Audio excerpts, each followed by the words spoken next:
Matter, matter in our surroundings. Chapter 1, Class 9, NCERT Science. As we look at our surroundings, we see a large variety of things which with different shapes, size and textures. जैसे कि हम अपने आसपास देखते हैं, अपने अगल बगल देखते हैं, तो बहुत बड़े बड़े प्रकार के अलग अलग तरह के चीज़ें मिलती हैं, देखने को मिलती है, जो कि जिसका फंक्शन अलग होता है, जिसका बनावट अलग होता है, जिसका साइज अलग होता है, जिसका शेप अलग होता है, आकार अलग, शेप आकार सब अलग होता है। तो बहुत सारे ऐसे चीज़ें देखते हैं, ठीक है, जिसका बनावट अलग होता है। Everything in the universe is made up of materials which scientists have named matter. जो भी चीज़ हम इस यूनिवर्स में देखते हैं, जो भी चीज़ हम इस यूनिवर्स में देखते हैं, वो सब जो हैं वो क्या हैं, मैटर हैं। और सब जो है मटेरियल से मिलकर बने हुए हैं और उसको साइंटिफिक नेम दिया गया है मैटर, ठीक है। The air we breathe, the food we eat, the stones, cloud, stars, plants, animals, even a small drop of water or a particle of sand, everything is matter. जो हवा हम श्वास के लिए लेते हैं, जो भोजन हम खाते हैं, पत्थर है, बादल है, कपड़े जो पहनते हैं, छोटे छोटे जो फंगस होते हैं, छोटे छोटे जो अमीबा होते हैं, बालों के कण है, मिट्टी है, सब जो चीज़ है सब क्या है, मैटर है। बड़ा से बड़ा जो सूरज है, बड़े से बड़े जो तारे हैं, सब चीज़ जो है मटेरियल से मिलकर बने होते हैं और उसको साइंटिफिक नेम दिया गया है मैटर। मतलब कि सब चीज़ क्या है, ए टू जेड मैटर है। द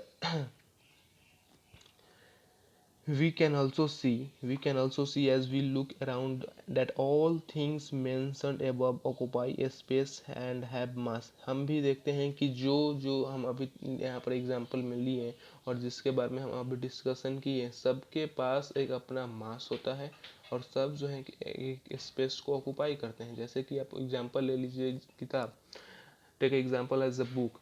सो फॉर बुक के we need to enough place to keep a book.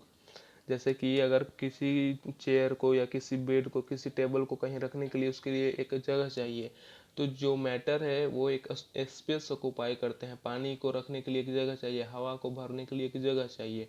तो all the matters have mass also, और उनके पास मास भी होता है।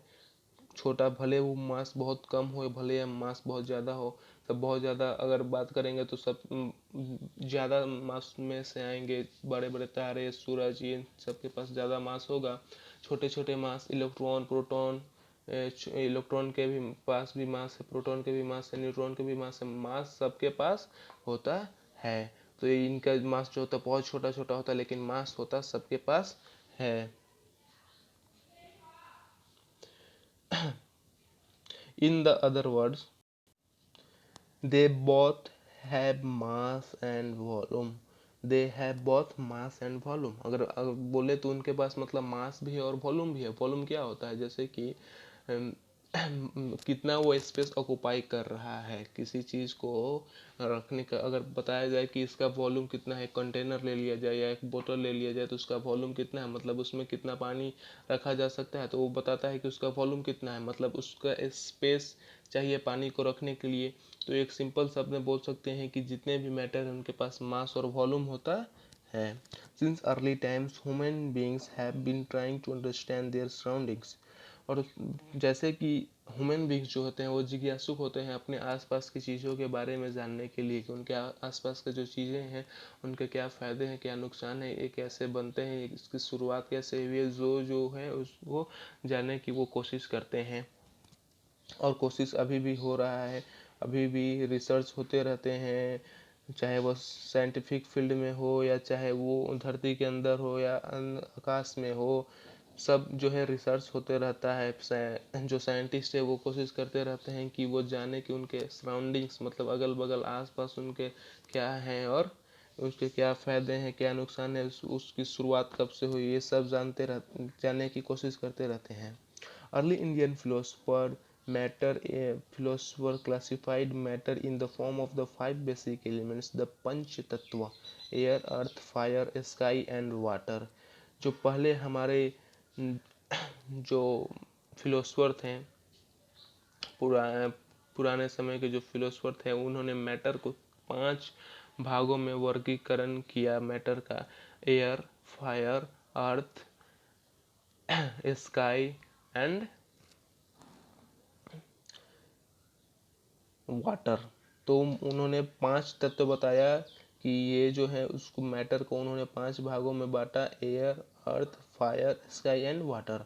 According to them everything living और non living was made up of this 5 basic elements. उनके अनुसार ये बात है, कहना ये है कि जितने भी मैटर हैं वो इन्हीं 5 तत्वों से मिलकर बने हुए हैं। कौन से हैं 5 तत्व? वो 5 तत्व हैं, यहाँ देखिए आप, air, earth, fire, sky and water. तो ये जो है 5 तत्व हैं जिनसे कि ये मिलकर बने हुए हैं, ठीक है। तो यही 5 तत्वों से मिलकर ये बने हुए हैं। चलिए, ancient Greek philosopher had arrived at a similar classification of matter. और जो पहले के जो ग्रीक फिलोसोफर थे उनका भी यही मानना था, जो कि मैटर जो है वो 5 तत्वों से मिलकर बना हुआ है। Modern day scientists have evolved 2 types of classification of matter based on their physical properties and chemical nature। और आज के समय के जो साइंटिस्ट हैं उन्होंने मैटर को 2 भागों में क्लासिफाइड किया है, उनके फिजिकल प्रॉपर्टीज के अनुसार और उनके केमिकल प्रॉपर्टीज के। मतलब कि जैसे कि जितने भी मैटर हैं, अगर जिनका जिनका फिजिकल प्रॉपर्टी एक दूसरे के साथ सिमिलर होता है उनको एक ग्रुप में, जिसका जिसका केमिकल प्रॉपर्टीज एक दूसरे से सिमिलर होता है उनको एक ग्रुप में। तो इस तरह से मॉडर्न डे के साइंटिस्ट जो हैं, आधुनिक समय के साइंटिस्ट जो हैं, मैटर को क्लासिफाइड किए हैं। In this chapter we shall learn about matter based on its physical properties. Chemical aspects of matter will be taken up in subsequent chapter. इस चैप्टर में हम मैटर के फिजिकल प्रॉपर्टीज के बारे में ही पढ़ेंगे और केमिकल प्रॉपर्टीज को हम अगले किसी चैप्टर में पढ़ेंगे। चलिए, physical nature of matter. Matter का physical nature. Matter is made up of particles. Matter जो है वो पार्टिकल्स से मिलकर बना हुआ है। यहाँ पर यही हमको बता रहा है कि जो मैटर जो है वो पार्टिकल्स से मिलकर बना हुआ है। तो यहाँ पर आप देख सकते हैं,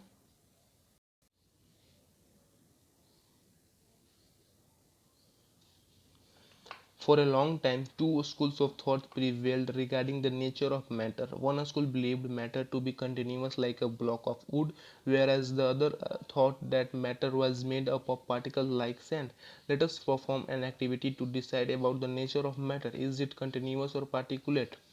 बहुत लंबे समय से मैटर पे 2 विचार चल रहे हैं। मतलब एक ग्रुप का मानना ये है, एक बहुत बड़ा समूह है, दो बड़े बड़े समूह हैं, उनका एक का मानना ये है कि जो मैटर जो है वो कंटिन्यूअस है। जैसे कि लकड़ी होता है वो क्या होता है, कंटिन्यूस। पेड़ जो होता है वो कंटिन्यूस होता है। मतलब उसमें एक एग्जाम्पल के तौर पर उन्होंने बताया है कि पेड़ जो है बढ़ते रहता है, बढ़ते रहता है, बढ़ते रहता है। तो ये क्या है, वो कंटिन्यूअस है, ठीक है। वहीं जो दूसरा ग्रुप है उसका ये मानना है कि जो मैटर जो है वो कंटिन्यूस है, वो पार्टिकुलेट है, पार्टिकुलर है। जैसे कि बालू, बालू जो है, मतलब कि जब नदी का बहाव आता है तो वो निकलता है, आता है, और लेकिन एक जगह पर आकर रुक जाता है, तो वो क्या हो गया, पार्टिकुलेट हो गया। तो यही 2 डिस्कशन और 2 ये ग्रुप ऑफ थॉट्स अभी आते बहुत लंबे समय से चलते आ रहे हैं। और इसी को परफॉर्म करने, इसी को समझने के लिए हम एक एक्टिविटी यहाँ पर परफॉर्म करेंगे। उससे पहले आप यहाँ पर ध्यान दें, यहाँ पर एक कुछ इम्पोर्टेंट पॉइंट है जिसको कि आपको नोट कर लेना चाहिए, ठीक है। इस पॉइंट्स को आपको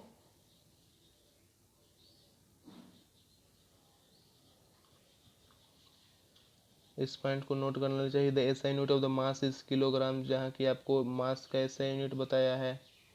और the SI unit of the volume is the cubic metre, metre cube. तो और वॉल्यूम का जो एसआई यूनिट होता है वो क्या होता है, क्यूबिक मीटर क्यूब होता है। एरिया का एसआई यूनिट होता है मीटर स्क्वायर होता है। और the common unit of measuring volume is litre. और वॉल्यूम को हम साधारण भाषा में लीटर के तौर पे उसको हम मापते हैं। जैसे कि 1 litre equal to 1 dm³ 1 litre equal to 1000 millilitre and 1 millilitre equal to 1 centimetre. तो इसको हम अच्छे से आप इसको नोट कर लीजिए। चलिए, तो यहाँ पर एक्टिविटी में हम देखेंगे, Activity 1.1. Take a 100 ml of beaker, fill the half of the beaker with water and mark the level of the water. Dissolve some salt, sugar with the help of a glass rod. Observe any change in water level. What do you think has happened to the salt? Where does it disappear? Does the level of the water changes. यहाँ पर activity perform करना है आपको, और इस activity पर आप घर पर भी इस एक्टिविटी को कर सकते हैं। इस एक्टिविटी को आप घर घर पे भी कर सकते हैं, जिस जो यहाँ पर एक्टिविटी दिया है अच्छे से ऑब्जर्व करके, और अपना ऑब्जर्वेशन जो है उसके अनुसार आप समझ सकते हैं कि जो मैटर जो है वो कंटिन्यूअस है या पार्टिकुलेट है। चलिए, तो इस एक्टिविटी में क्या बोल रहा है कि एक 100 ml ऑफ बीकर लीजिए, ठीक है, जिसमें कि 100 ml पानी आता हो, या अपने मेजरमेंट से किसी कोई भी ml का बीकर आप ले सकते हैं, वो आप पे डिपेंड करता है। और उसको आधा भरिए, और वहाँ जितना पानी आधा भरने के बाद आएगा वहाँ पर थोड़ा सा मार्क कर दीजिए, ठीक है। फिर बोल रहा है कि उसमें थोड़ा सा साल्ट या शुगर, मतलब कि जो कि वाटर में बहुत अच्छे तरह से जो सब्सटेंस डिजोल्व हो जाए उसको थोड़ा उसमें मिक्स कीजिए, थोड़ा सा उसको डिजोल्व कराइए, चाहे वो सॉल्ट हो चाहे वाटर हो, ठीक है। मतलब कि जो बॉटम में जाकर बैठ ना जाए, पूरे अच्छे तरह से जो पानी में मिल जाता है उसी को आप यूज़ करेंगे डिजोल्व करने के लिए। अब जैसे कि बालू को अगर हम लेंगे तो बालू क्या होगा, नीचे जाकर बैठ जाएगा, बॉटम में जाकर बैठ जाएगा, तो उसको हम नहीं लेंगे, सॉल्ट लेंगे या शुगर लेंगे, ठीक है। तो जब हम सॉल्ट या शुगर को उसमें मिक्स कराएंगे, डिसॉल्व कराएंगे, तो क्या आप किसी भी तरह का चेंज देखेंगे वाटर लेवल में, मतलब कि वाटर लेवल में किसी भी तरह का चेंज आ रहा है, बढ़ रहा है? तो बात यह है कि भाई ये जो सॉल्ट है या जो हम शुगर इसमें मिलाएं वो आखिर गया कहाँ, ठीक है। तो does the level of the water change, और इसके कारण क्या वाटर का लेवल चेंज हुआ? चलिए, तो इसी को हम पढ़ेंगे। In order to answer this questions we need to use the idea of the matter is made up of particles, and what was there in the spoon salt और sugar has now spread throughout the water, ठीक है। तो इसको समझने के लिए हम idea का यूज करेंगे, जो अभी हमने पढ़ा था कि जो मैटर जो है वो क्या है, मैटर जो है वो पार्टिकल्स से मिलकर बने हुए हैं, ठीक है। तो matter is the made of the particles, और इसी आइडिया का यूज कर हम ये एक्टिविटी को और अच्छे तरह से समझेंगे। तो हमने ये समझ लिया कि जो मैटर जो है पार्टिकल से मिलकर बने हुए हैं, और जो भी हमारे स्पून में था, चाहे वो सॉल्ट हमने इसमें मिक्स किए हैं, चाहे आपने सॉल्ट मिक्स किया या शुगर मिक्स किया, वो जो है वो वाटर पूरे वाटर में वो मिल चुका है, पूरे वाटर में वो फैल चुका है, कहीं एक जगह पर बॉटम में जाकर बैठा नहीं है, वो पूरे वाटर में जाकर फैल चुका है। अगर बॉटम में जाकर बैठेगा तो उसके वाटर लेवल में चेंज आएगा, ठीक है। जैसे कि